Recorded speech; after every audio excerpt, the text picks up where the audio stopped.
नमस्कार मित्रों, गोलचक्र के YouTube चैनल पे आप लोगों का स्वागत है। मेरा नाम है नवीन कुमार। लोअर पीसीएस के जितने भी बच्चे हैं जिनका पेट में स्कोर ठीक ठाक है, सारे लोग जल्दी से जल्दी क्लास से जुड़ जाएं। आपका लोअर पीसीएस का क्लास स्टार्ट हो चुका है और सारे क्लास आपको डिलीवर किए जा रहे हैं आपके सिलेबस के अकॉर्डिंग। जरा भी अनर्गल बातें नहीं की जा रही हैं। आपका प्लेलिस्ट में सारा वीडियो पड़ा हुआ है। यूपी स्पेशल का क्लास जबरदस्त चल रहा है, कंप्यूटर का क्लास जबरदस्त चल रहा है, फिर हमने पॉलिटी का क्लास स्टार्ट किया और पर्यावरण का क्लास स्टार्ट किया। अभी समझना जरा, यूपी स्पेशल से आपको जो है 20 नंबर के क्वेश्चन पूछे जाने हैं और जिस लेवल का क्लास चल रहा है एक भी क्वेश्चन इधर से उधर नहीं जाएगा। कंप्यूटर का क्लास, वहां से कंप्यूटर से आपको 15 नंबर के क्वेश्चन आने वाले हैं। तो बड़े बड़े सेगमेंट चल रहे हैं, जाकर के आप क्लास देखें और अपनी तैयारी को बूस्ट करें। आते हैं पर्यावरण। पर्यावरण एवं पारिस्थितिकी से आप जानते हैं कि 10 नंबर के क्वेश्चन पूछे जाने वाले हैं। मेरे प्यारे भाई, अब तक लोक सेवा आयोग आपके लोअर पीसीएस का एग्जाम कंडक्ट करवाती रही है और यहां का जो क्वेश्चन होता है ना, वो पीसीएस लेवल के क्वेश्चन होते हैं। इसलिए जो मैं आपको प्रैक्टिस करवाने वाला हूं, सारा प्रैक्टिस वो पीसीएस लेवल के क्वेश्चन की करवाने वाला हूं, ताकि आपको किसी प्रकार की समस्या ना हो। हम लोअर पीसीएस के क्वेश्चन तो दिखाएंगे ही दिखाएंगे, साथ ही साथ जो पीसीएस में भी क्वेश्चन पूछे गए हैं उनकी भी प्रैक्टिस कर लेंगे, ताकि आपको किसी प्रकार का जो है समस्या उत्पन्न ना हो। अभी समझना जरा, पर्यावरण एवं पारिस्थितिकी, यहां से कितने क्वेश्चन आने हैं तो यहां से आपको पता होगा कि यहां से जो क्वेश्चन की मात्रा है वो कितने क्वेश्चन की मात्रा आएगी। तो आपको 10 नंबर के जो है 10 नंबर पूछा जाएगा और 10 नंबर हम लोग ऐसी पढ़ाई करेंगे, इतनी प्रैक्टिस करेंगे ताकि जो है सारा क्वेश्चन लगभग समेट लें। पहला वाला क्वेश्चन जरा देखना। पहला वाला क्वेश्चन यहां पर क्या कह रहा है? पहला वाला क्वेश्चन कह रहा है कि भाई वातावरण में सर्वाधिक प्रतिशत है। अब वातावरण में सर्वाधिक प्रतिशत किस मात्रा का है, किस जो है गैस का है? क्या वो जो है ऑक्सीजन का है, कार्बन डाइऑक्साइड का है, नाइट्रोजन का है या फिर हाइड्रोजन का है? अब इसकी जब तक हम डाटा इसके नहीं जानेंगे, अब ये उत्तराखंड यूडीए में पूछा गया, एलडीए में पूछा गया है, लेकिन एक क्वेश्चन बड़ा इंपॉर्टेंट है, बार बार यहां से क्वेश्चंस पूछे जाते हैं। तो हम जानते हैं कि भाई नाइट्रोजन सबसे ज्यादा अगर वातावरण में विद्यमान है कोई गैस, तो वो कौन है? नाइट्रोजन। कितना परसेंट है? तो आप जानते हैं कि साहब ये हमारे यहां 78% के रूप में विद्यमान है। और इसके अलावा फिर अगर आप देखेंगे तो आपको O2 मिलेगी, जिसको हम ऑक्सीजन कहते हैं। ए तो N2 है, फिर उसके बाद O2 मिलेगी जिसको ऑक्सीजन कहते हैं। तो एक कितना परसेंट है? तो लगभग 20.95% है, मतलब कि 21% के आसपास है ऑक्सीजन, है ना। फिर उसके बाद आपको ऑर्गन मिलेगा। कौन सी गैस मिलेगी? उसके बाद आपको आर्गन मिलेगी, और आर्गन कितना परसेंट है? उसके बाद आपको कौन मिलेगी? आर्गन मिलेगी, और आर्गन 0.93% है। कितना परसेंट भैया? 0.93%। फिर आपको जो है CO2 मिलेगी। कौन? CO2 कार्बन डाइऑक्साइड, और कार्बन डाइऑक्साइड की मात्रा 0.04% है, 40% है, ठीक है ना। कितना है? 0.040% है। फिर उसके बाद जब आप जाएंगे तो आपको कई जो है ऐसी कुछ गैसें मिलेंगी, जैसे नियान हो गया, है ना, हीलियम हो गया, ये सब गैसें मिलेंगी। हाइड्रोजन भी इसमें ऑप्शन दिया है। हाइड्रोजन की जो मात्रा होती है वह 0.00005% होती है, बहुत कम होती है। कार्बन की मात्रा हमने बताया कि 0.040% होती है। यहां पर ऑक्सीजन की जो मात्रा है वह हमारे वातावरण में 20.95% होती है, और वहीं पर नाइट्रोजन की जो मात्रा होती है वह कितनी होती है? तो आपने बताना है कि साहब वो कितनी होती है? 78% होती है। तो जो आपका ऑप्शन होगा वो सी होगा। सी इज द राइट आंसर। क्या इतनी बातें क्लियर हुई? किसी प्रकार की समस्या? ये आपको एक डाटा जानना पड़ेगा, नाइट्रोजन, उसके बाद ऑक्सीजन, फिर उसके बाद आर्गन, फिर उसके बाद जो है आपका कार्बन डाइऑक्साइड। ये हमारे वातावरण में विद्यमान क्या है? गैसें हैं। अब एक चीज समझना जरा, नेक्स्ट क्वेश्चन अगर मैं कहूं कि भाई नेक्स्ट क्वेश्चन, जो नेक्स्ट क्वेश्चन है, एक मिनट, पृथ्वी के चारों ओर गैसों के जो है समूह को क्या कहते हैं? यहां पर कह रहा है कि भाई पृथ्वी के चारों ओर जो गैसों का समूह होता है उसको क्या कहते हैं? भूमंडल कहते हैं, जलकण कहते हैं, वायुमंडल कहते हैं, या फिर जलमंडल कहते हैं? इसमें से क्या कहते हैं? तो भूमंडल, भूमि के आसपास, है ना, हमारे पृथ्वी के आसपास, हमारे पृथ्वी के जो है चारों ओर गैसों का जो समूह होता है, गैसों का समूह, तो गैसों का जो समूह होगा उसको क्या कहेंगे? वायुमंडल कहेंगे। क्या कहेंगे भैया? तो आपने बताना है कि, एक मिनट, तो उसको हम क्या बोलेंगे? तो वायुमंडल बोलेंगे, ठीक है ना। क्या बोलेंगे? सी वाला, सी, वायुमंडल। चलें आगे। अब यहां पर देखिए जरा नेक्स्ट क्वेश्चन। नेक्स्ट क्वेश्चन क्या है? क्वेश्चन कह रहा है कि भाई वर्षा की मात्रा निर्भर करती है। वर्षा की मात्रा किस पर निर्भर करेगी? तो वर्षा की मात्रा जो है यह आर्द्रता पर निर्भर करती है। वर्षा की मात्रा किस पर निर्भर करती है? आर्द्रता पर। अब यहां पर दिया है हवा के दबाव पर, वायुमंडल में नमी पर, जल चक्र पर और तापमान पर। तो यहां पर जो आपका बी ऑप्शन है वायुमंडल में नमी पर, इसी को हम क्या कहते हैं? आर्द्रता कहते हैं। और इसी जो है आर्द्रता पर निर्भर करती है कि कितनी मात्रा में वर्षा होगी। जैसे जितनी तेजी से गर्मी, जब टेम्परेचर ज्यादा होता है तो टेम्परेचर ज्यादा होता है तो वाष्पीकरण ज्यादा होगा, और वाष्पीकरण ज्यादा होता है तो वायुमंडल में जो गैसें होती हैं वो गर्म होती हैं, तो उनमें जलवाष्प धारण करने की जो क्षमता होती है वो ज्यादा होती है। और जब जलवाष्प धारण करने की क्षमता ज्यादा होगी तो वही क्या है? वर्षा ज्यादा करेंगी, है ना? वही क्या है? वर्षा ज्यादा करेंगी। तो वर्षा की मात्रा किस पर निर्भर करती है? तो वायुमंडल में जो नमी की मात्रा होती है, मतलब कि आर्द्रता की जो मात्रा होती है, उसी पर वर्षा क्या होती है? निर्भर होती है। तो आपका जो ऑप्शन होगा वो बी होगा। B is the right answer. चलें आगे। यहां पर देखिए जरा नेक्स्ट क्वेश्चन। नेक्स्ट क्वेश्चन, सौर विकिरण की सबसे महत्वपूर्ण भूमिका है। यहां पर क्वेश्चन कह रहा है कि सौर विकिरण की सबसे महत्वपूर्ण भूमिका है कार्बन चक्र में। क्या क्या कह रहा है? कि भाई कार्बन चक्र में है, या फिर जो है हाइड्रोजन चक्र में है, जल चक्र में है, या फिर जो है नाइट्रोजन चक्र में है। किसमें सौर विकिरण की सबसे महत्वपूर्ण भूमिका है? तो सौर विकिरण, जैसे कि ए आपका जल है, ए आपका क्या है? जल। अब ए आपका जल है, यहां पर सूर्य है, यहां पर सूर्य, तेजी से यहां पर आपको सूर्यताप मिला। अब जब सूर्यताप मिलेगा तो ए क्या होगा? भाप बन के तेजी से ऊपर उठेगा। क्या? जो जल है, जल तेजी से गर्म होगा और भाप बन के इसका क्या होगा? वाष्पीकरण होगा। तो यही वाष्पीकरण जब जाएगा ऊपर तो यही आर्द्रता की मात्रा को बढ़ाएगा, और फिर जो है क्या होगा? वर्षात होगी, संघनन की क्रिया होगी, फिर बरसात होगी। कुल मिला जुला करके जब सौर विकिरण ज्यादा होता है तो टेम्परेचर में वृद्धि होती है, और वृद्धि होने के बाद जो जल की सतह गर्म होती है तो फिर वाष्पीकरण होगा, और फिर यही ऊपर जाएगा जल, और जलकण के रूप में या फिर आर्द्रता के रूप में हवाओं में विद्यमान होता है, और फिर कंडक्शन होकर के संघनन होकर के बारिश के रूप में जमीन पर आता है। तो यहां पर अगर आप देखेंगे जल चक्र में जो भूमिका होती है उस सौर विकिरण की सबसे महत्वपूर्ण भूमिका होती है। तो आपका जो ऑप्शन होगा वो क्या होगा? सी। सी इज द राइट आंसर। जल चक्र में सबसे महत्वपूर्ण भूमिका होती है। आते हैं नेक्स्ट क्वेश्चन। यहां पर देखना जरा, नेक्स्ट क्वेश्चन क्या है? अधोलिखित में से कौन सा पृथ्वी के कार्बन चक्र में कार्बन डाइऑक्साइड की मात्रा को नहीं बढ़ाता? बहुत इंपॉर्टेंट क्वेश्चन है, देखना जरा।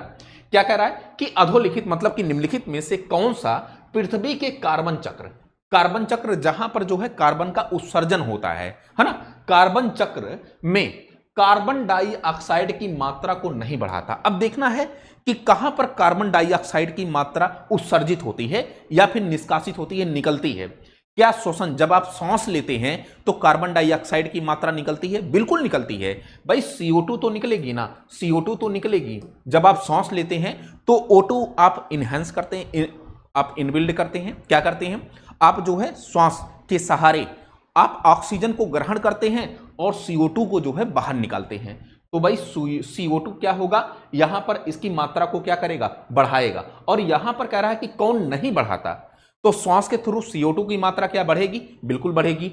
अच्छा, O2 की मात्रा में कमी और CO2 की मात्रा में वृद्धि होगी, है ना। फिर प्रकाश संश्लेषण, मजे की बात है कि जो प्रकाश संश्लेषण होता है, जब पौधे प्रकाश संश्लेषण की क्रिया करते हैं तो यहां पर ए CO2 ग्रहण करते हैं और O2 जो है छोड़ते हैं।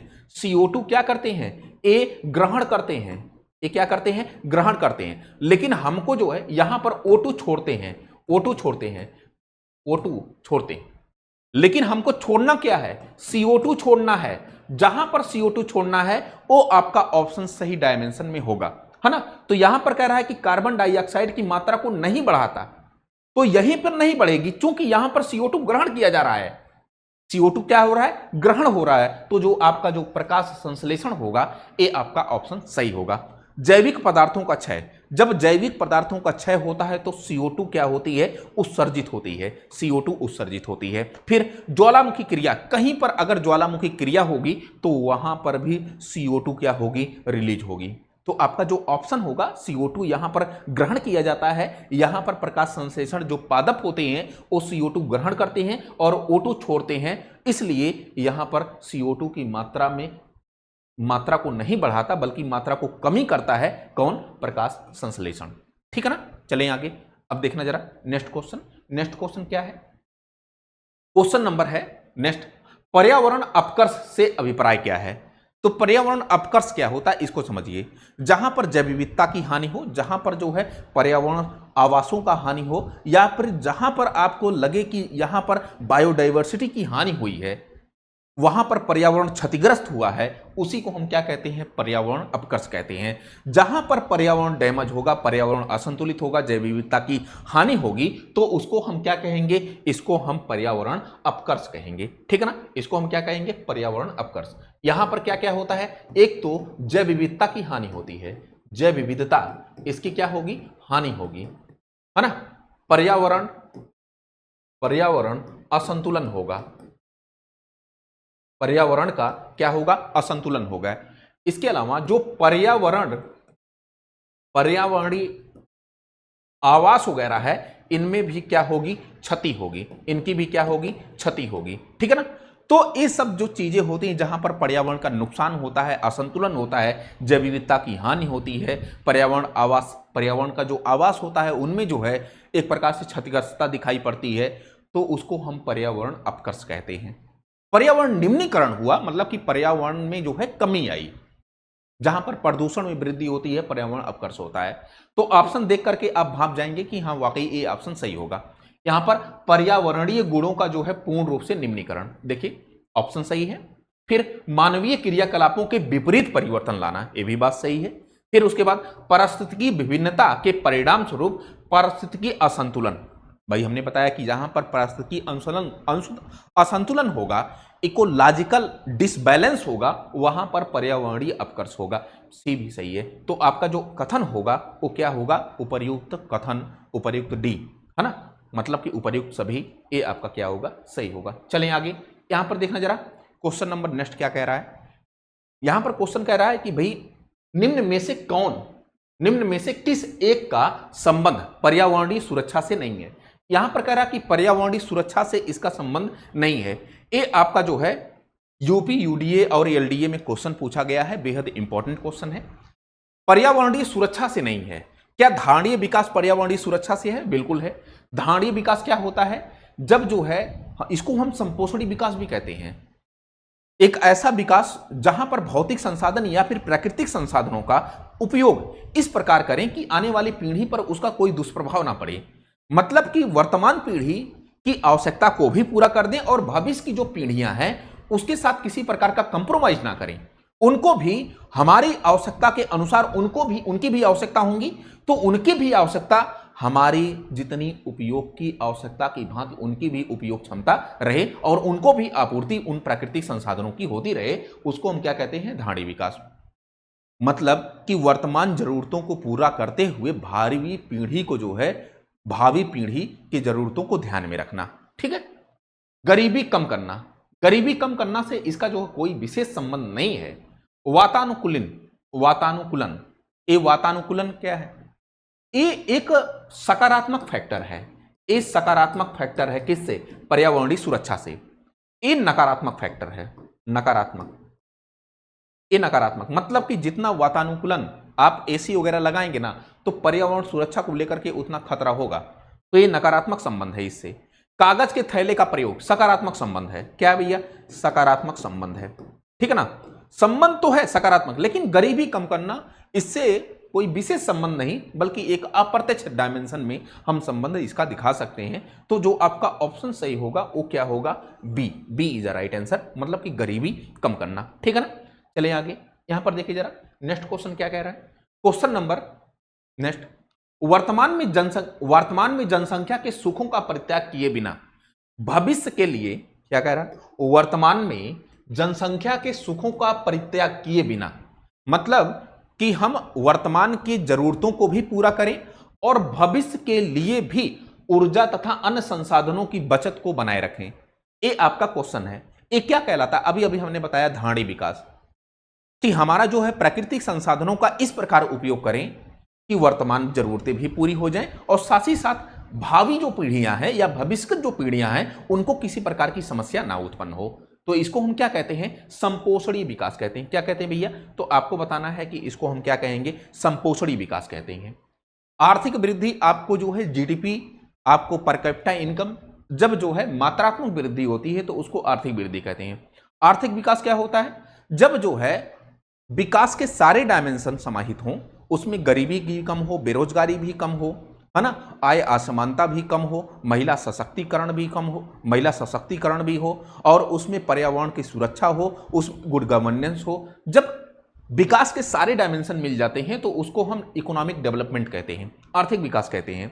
संपोषणी विकास जिसको लेकर के क्वेश्चन पूछा गया है, ह्यूमन विकास, मानव विकास। मानव विकास क्या होता है कि जब जो है मानव पूंजी के ऊपर फोकस किया जाए, मानव के स्वास्थ्य पर, शिक्षा पर, जीवन प्रत्याशा पर, ताकि मानव जो है अपने जीवन को सरलता पूर्वक और सुगमता पूर्वक जी सके, तो उसको हम ह्यूमन डेवलपमेंट कहते हैं, उसको हम मानव विकास कहते हैं। ठीक है ना? तो आपका यहां पर फिलहाल जो आंसर होगा वो क्या होगा? संपोषणी विकास या धारणीय विकास। सी इज द राइट आंसर। चलें आगे, यहां पर देखिए जरा नेक्स्ट क्वेश्चन। नेक्स्ट क्वेश्चन क्या कह रहा है? एक मिनट यार भाई, आगे जा। धारणीय कृषि, सस्टेनेबल एग्रीकल्चर। यहां पर कह रहा है कि भाई ये धारणीय कृषि क्या होती है? धारणीय कृषि जिसको हम सस्टेनेबल एग्रीकल्चर कहते हैं। तो अभी अभी धारणीय विकास आपने पढ़ा कि भौतिक संसाधनों का इस प्रकार प्रयोग करें या प्राकृतिक संसाधनों का इस प्रकार प्रयोग करें कि आने वाली पीढ़ी को भी उसको बचा कर रखा जाए। मतलब कि भौतिक संसाधनों का दुष्प्रयोग नहीं करना है या उपयोग इतनी असीमित मात्रा में नहीं करनी है कि भावी पीढ़ी के लिए या भविष्यगत पीढ़ी के लिए वो बचे ही ना। अब यहां पर धारणीय कृषि की बात कर रहा है, और कृषि आप कहां करते हैं? तो कृषि आप जमीनों पर करते हैं, जमीनों पर। और जमीनों में क्या होनी चाहिए? उर्वरता होनी चाहिए। और आप जिस प्रकार रसायन का प्रयोग करते हैं, आप जिस प्रकार केमिकल का प्रयोग करते हैं, उर्वरकों का प्रयोग करते हैं, क्या आपको लगता है कि भूमि की उर्वरता उससे कम नहीं होती? बिल्कुल होती है। तो इसलिए धारणीय कृषि की बात की जाती है। आप जो है कंपोस्ट खादों का प्रयोग करें, आप जो है गोबर युक्त खादों का जब प्रयोग करते हैं, जैविक खादों का प्रयोग करते हैं, तो ये उर्वरता बनी रहती है। तो जब हम उर्वरता, भूमि की उर्वरता, भूमि की प्रोडक्टिविटी को बनाए रखते हैं, तो उसको हम धारणीय कृषि कहते हैं। क्या कहते हैं? धारणीय कृषि। अब यहां पर देखना जरा, क्या आत्मनिर्भरता, काटिए इसको गलत। विश्व व्यापार संगठन के मानकों के अंतर्गत कृषि निर्यात या आयात कर सकना, इसको भी काटिए। भूमि का इस प्रकार उपयोग कि उसकी गुणवत्ता अक्षुण्ण बनी रहे, मतलब कि उसकी भूमि की गुणवत्ता की अक्षुण्णता क्या हो? बनी रहे। इस प्रकार के एग्रीकल्चर को क्या कहते हैं? धारणीय कृषि कहते हैं। कृषि प्रयोग हेतु अप्रयुक्त भूमि का उपयोग, अप्रयुक्त भूमि को प्रयोग में लाना, मतलब कह रहा है कि जो जमीन प्रयोग में नहीं की जा रही थी, लाई जा रही थी, उसको भी प्रयोग में लाना। नहीं, ये सब नहीं। तो आपको भूमि की गुणवत्ता बना करके रखना है, ये क्या है? धारणीय कृषि है। ठीक है ना? चलें आगे, यहां पर देखिए जरा नेक्स्ट क्वेश्चन क्या है। क्वेश्चन नेक्स्ट है, नंबर नहीं डाला हूं मैं, बेहद इंपॉर्टेंट क्वेश्चन है। क्या कह रहा है कि निम्नलिखित में से कौन सा सतत विकास लक्ष्य, ये एसडीजी है, सस्टेनेबल डेवलपमेंट गोल है। आपको पता होगा 2015 में संयुक्त राष्ट्र महासभा के द्वारा 17 सतत विकास लक्ष्य निर्धारित किए गए थे, और कहा गया कि 2030 तक जो भी यूएन की कंट्रियां हैं वे क्या करेंगी? 2030 तक 17 सतत विकास लक्ष्यों को हासिल करेंगी, है ना? और इन 17 सतत विकास लक्ष्यों में कभी कभी पूछता है कि एसडीजी 1 में क्या है, 2 में क्या है, 7 में, 6 में, ये सब पूछता है। एक क्वेश्चन पूछा भी गया है। कहां पर पूछा गया है? तो आपको यूपी पीसीएस प्री 2000 आपको 19-20 में दिखाई पड़ेगा। ठीक है ना? अब यहां पर देखिए जरा, निम्नलिखित में से कौन सा सतत विकास लक्ष्य, मतलब कि एसडीजी में भारत में वर्ष 2030 तक सभी के लिए पानी की उपलब्धता और अस्थायी प्रबंधन को लक्षित करेगा। यहां पर पानी की उपलब्धता मतलब स्वच्छ जल की बात कर रहा है। और स्वच्छ जल आपको किस में मिलेगा? तो स्वच्छ जो जल है वो आपको एसडीजी 6 में मिलेगा। यहां पर आपको दो चीजें मिलेंगी, एक तो आपको स्वच्छता मिलेगी, दूसरा आपको स्वच्छ जल मिलेगा। क्या मिलेगा? स्वच्छ जल मिलेगा। ठीक है ना? एसडीजी 6 में क्या है? स्वच्छ ऊर्जा, ग्रीन एनर्जी की बात होती है, स्वच्छ ऊर्जा की बात होती है। ठीक है ना? फिर यहां पर एसडीजी जो 8 है, जो एसडीजी 8 है, इस एसडीजी 8 में आपको क्या दिखाई पड़ेगा? उत्कृष्ट कार्य एवं आर्थिक वृद्धि। क्या दिखाई पड़ेगा? उत्कृष्ट कार्य एवं आर्थिक वृद्धि। ठीक है ना? एसडीजी 9 में क्या है? नवाचार, उद्योग और एक मूलभूत ढांचा, ऐसे कह सकते हैं। उद्योग, नवाचार